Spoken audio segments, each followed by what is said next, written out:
Hello students,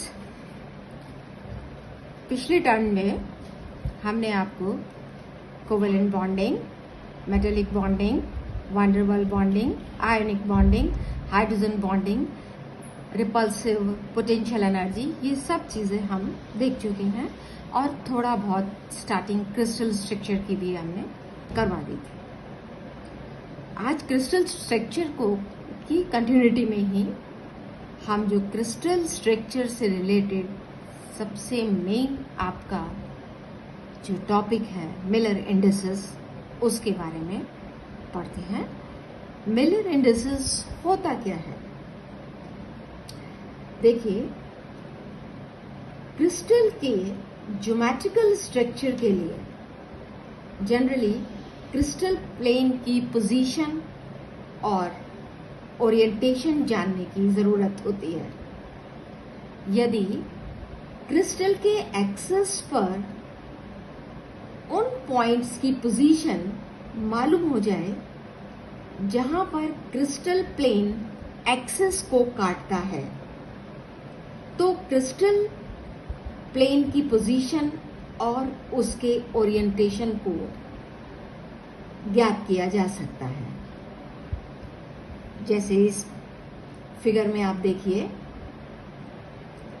इसमें एक cube के प्लेन ABCD को हम लेते हैं, ABCD को हम लेते हैं। तो यहाँ पर ये B एक्सिस को 1 पर काटता है और जो कि A और C एक्सिस के पैरेलल है। कहने का मतलब ये है कि ये जो प्लेन ABCD है, अक्ष B पर एक अक्ष B को 1 पर काटता है और A और C को नहीं काटता है। A और C को नहीं काटता है मतलब उसकी पोजीशन क्या हो गई? इनफाइनाइट। तो इस प्लेन ABCD के कोऑर्डिनेट क्या हो गए? A को नहीं काटता, इन्फिनिटी, B को 1 पर काटता है 1 और C को नहीं काटता, इन्फिनिटी। तो इस ABCD प्लेन के कोऑर्डिनेट क्या हो गए आपके? Infinity, 1, infinity. इसी तरीके से हम दूसरा प्लेन लेते हैं। ये आपका क्रिस्टल प्लेन है, ट्रायंगल क्रिस्टल प्लेन। इसमें आप देखिए, ये A एक्सिस को 3 पर काटता है, B को 2 पर काटता है और C को 1 पर काटता है। तो इसके कोऑर्डिनेट, इस प्लेन ABC के कोऑर्डिनेट आपके क्या हो गए? 3, 2, 2, ये आपके कोऑर्डिनेट हो गए। जनरली अगर आपके ये जो कोऑर्डिनेट्स हैं, इन्फिनिटी 1, इन्फिनिटी या 3, 2, 2, ये इंटीजर की फॉर्म में ना होकर फ्रैक्शन की फॉर्म में हम लिखना चाहते हैं, तो थोड़ी सी प्रॉब्लम आती है। इसलिए हम क्या करते हैं, क्रिस्टल प्लेन की पोजीशन और ओरिएंटेशन को डिफाइन करने के लिए एक दूसरा रिप्रेजेंटेशन यूज में लाते हैं। अगर ये कोऑर्डिनेट आपके फ्रैक्शन में हो, तो उस कंडीशन में अगर हमें क्रिस्टल की पोजीशन या ओरिएंटेशन निकालनी है, तो हम क्या करते हैं, एक दूसरा रिप्रेजेंटेशन यूज में लाते हैं, जिसे हम क्या कहते हैं? मिलर इंडिसेस कहते हैं। अब मिलर इंडिसेस से आप किस तरीके से क्रिस्टल के प्लेन की पोजीशन एंड ओरिएंटेशन आप किस तरीके से निकालेंगे, तो उसके कुछ पॉइंट्स होते हैं। तो सबसे पहले तो हम क्या करते हैं, क्रिस्टल में, जैसे ये कोई क्रिस्टल है, इसमें एक्सिस ABC को डिफाइन कर लेते हैं और ये एक्सिस आपके प्रिमिटिव भी हो सकते हैं और नॉन प्रिमिटिव भी हो सकते हैं, यानी कि भाज्य भी हो सकते हैं और अभाज्य भी हो सकते हैं। उसके बाद हम क्या करते हैं कि इन एक्सिस पर तल द्वारा, प्लेन द्वारा काटे गए इंटरसेप्ट को लेटिस कांस्टेंट की फॉर्म में डिफाइन कर लेते हैं। एंड मान लीजिए कि ये इंटरसेप्ट आपके क्या है? PA is to QB is to RC। तो इस रेशो में हमने कर लिया। अब थर्ड पॉइंट हम क्या लेते हैं कि ये जो भी आपके इंटरसेप्ट के कॉफिशिएंट हैं, इंटरसेप्ट के कॉफिशिएंट आपके क्या हैं, पी क्यू आर। इन कॉफिशिएंट का, इन इंटरसेप्ट के कॉफिशिएंट का हम क्या ले लेते हैं, रेसिप्रोकल ले लेते हैं, इनका व्युत्क्रम ले लेते हैं। अब जैसे मान लीजिए इसका व्युत्क्रम लिया तो इसका व्युत्क्रम क्या आ गया, 1/p, 1/q, 1/r।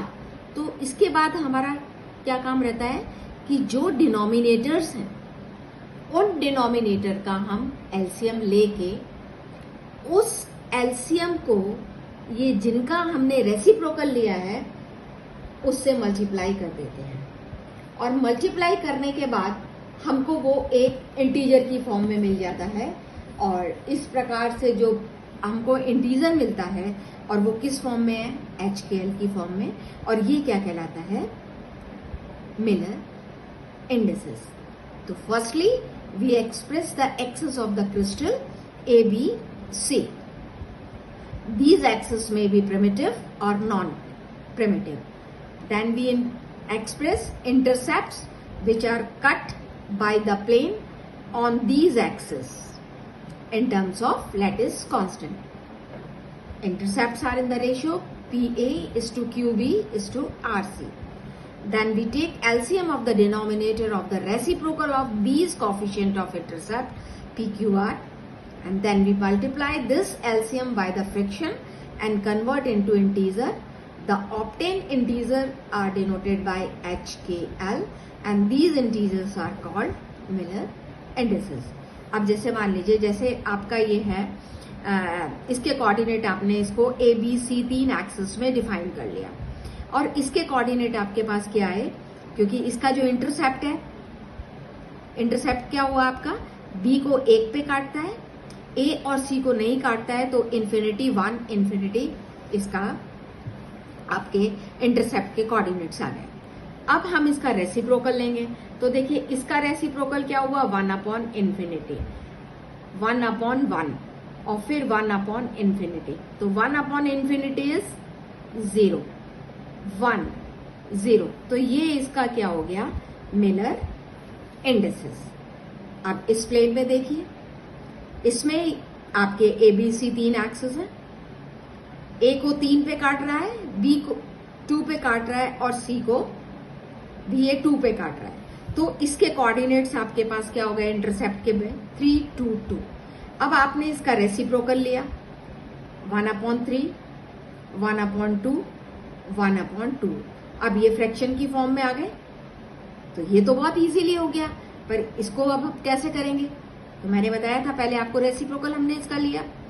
अब इसके जो डिनोमिनेटर है इसका हमने एलसीएम ले लिया। इसका एलसीएम क्या हुआ, 3, 2, 2 का एलसीएम क्या आ गया, 6। अब इस 6 को आपने इस रेसिप्रोकल वाले से मल्टीप्लाई करा, इसके हर पॉड 6 और ये 1/2 इंटू 6, तो ये क्या हो गया, 2, 3, 3। तो इसका मिलर इंडिसेस क्या हो गया, 2, 3, 3। This is your HKL। H कितना है, 2, K कितना है, 3 और L कितना है, 3। तो ये हुआ आपका कि मिलर इंडिसेस हम किस तरीके से निकालते हैं। पहले हम उसको एक्सेस में डिफाइन करते हैं, फिर उसका इंटरसेप्ट देखते हैं, फिर उसके रेसिप्रोकल लेते हैं, फिर अगर फ्रैक्शन की फॉर्म में है तो जो डिनोमिनेटर में है उसका एलसीएम लेते हैं, और फिर उसको उसके रेसिप्रोकल से मल्टीप्लाई करते हैं। उसके बाद जो इंटीजर आता है वो आपका मिलर इंडिसेस है। कुछ मिलर इंडिसेस जो है नेगेटिव होते हैं, तो उसको हम इस तरीके से डिफाइन करते हैं, -h, -k, -l, या इसको h बार, k बार और l बार से हम डिफाइन करते हैं। नेक्स्ट हमें निकालना है इसमें spacing of lattice plane in crystal.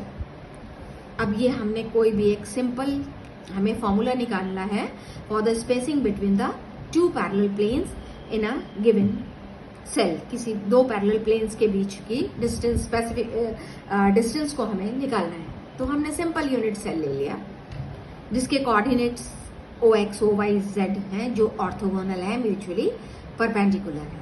तो इसमें हमने एक set of crystal plane ABC ले लिया, इसके अंदर हमने एक set of crystal plane ABC ले लिया जिसके मिलर इंडिसेस हैं HKL।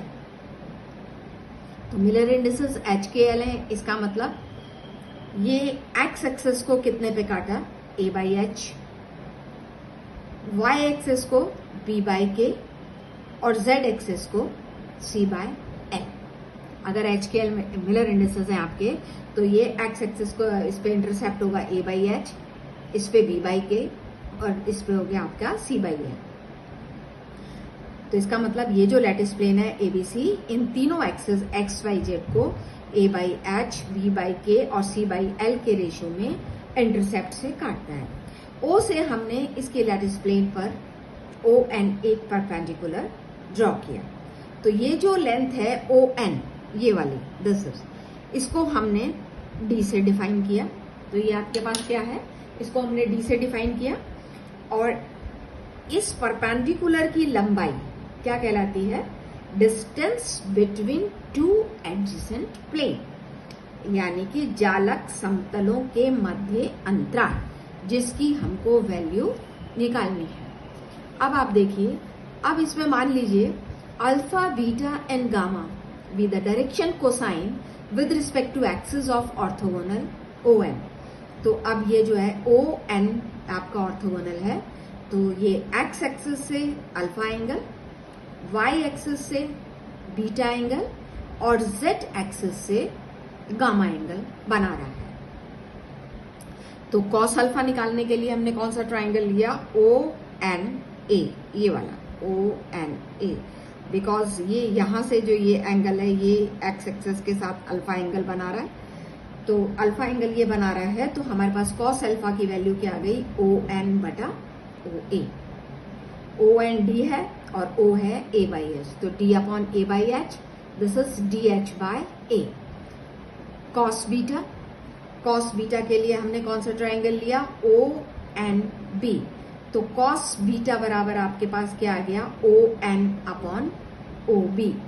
ON है D/B/K, तो आपके पास में आ गया DK/B। अब आता है कॉस गामा यानी कि ये वाला ट्राइंगल, ये गामा एंगल बन गया ONC। तो कॉस गामा बराबर इसी तरीके से आपके पास आ गया ON/OC, D/C/L, तो DL/C। तो ये आपके पास अल्फा बीटा गामा की वैल्यू आ गई। तो लॉ ऑफ डायरेक्शन कोसाइन क्या होता है, cos square alpha plus cos square beta plus cos square gamma is equal to 1। Value रख दीजिए, कॉस अल्फा है DH/A whole square, DK/B whole square, DL/C whole square is equal to 1।